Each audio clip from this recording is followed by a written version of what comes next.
Next piece. Following claims of portal people making claims of violence between the races in America, I decided to go and fact check it myself. Are they correct? Now, it was not an easy task, as figures are in part missing on almost every site I went on. And essentially what I did, I graph outlined the three different groups: white, black and Hispanic.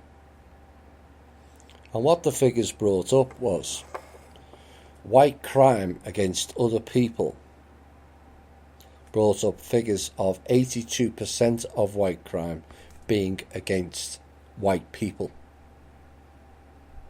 82.4% of white crime was against people of their own colour. 7.8% against Hispanics and 3.6% against blacks. So 4 out of every 5 of violent offences committed by white people was against their own colour. The black violent offenders, the highest, was also against their own colour also, 40.9%. A close next to that was Hispanics, 38.6%, and whites was 14.5%. Hispanic violent crime was 50.7% against whites, 40.1% against Hispanics, and 4.7% against blacks. So the conclusions from this is only the Hispanics attacked another colour more than their own. Both white and black attacked their own people more than the other two. Although black on Hispanic was only 2.3 below their own colour, it was fairly close. Now the highest rate of all the categories was white on white, 82.4%, which goes completely against the narrative being put out by the portal people and the paid crying actors on the news channels, does it not? This is what they're trying to do, get us all fighting. Now, all violent crime is unnecessary. It really is unnecessary. It achieves nothing. Well, I knocked that fella over the bar. Woo. What does it achieve? Nothing. And it serves no purpose whatsoever.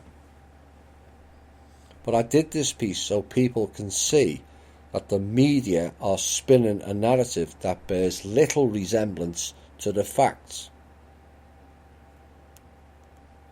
Particularly the El Paso narrative and the recent alleged shooting there. You know, that person I mentioned last week, I've never been so frightened being an Hispanic than I am now, really. But the figures don't support it. Black and white combined figures of violence against Hispanics was 22.3%, and yet Hispanic figures for attacks on blacks and whites was 55.4%.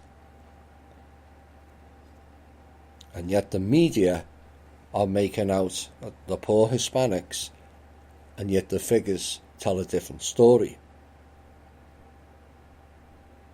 Now, one hopes we all see those figures come down, but the fact remains there is more violence by and between the black and Hispanic races, which is largely fueled by gangs involved in drugs, gun running and prostitution that completely distort the narrative and the figures.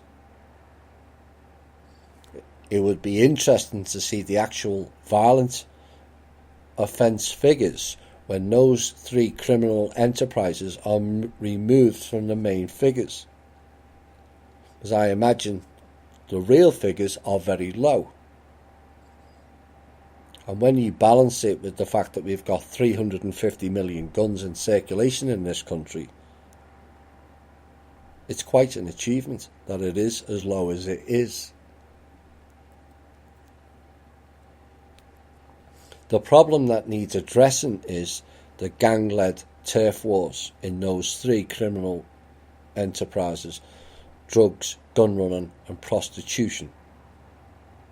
Now we can fix the drug and prostitution issue, which I've mentioned in solutions in previous shows, by having it legalised and moderately controlled. It would remove many of these gangs' ways of making money and remove then much of the crime off our streets. This would then also lower the homicide and violence rates considerably. So all the facts do not support there is a major problem between the colours. The main problem is the crime fields that those people participate in. So we, the people's own fact checker on white supremacy and general races, conclude it's all bullshittery and fake news, because the figures tell a completely different story.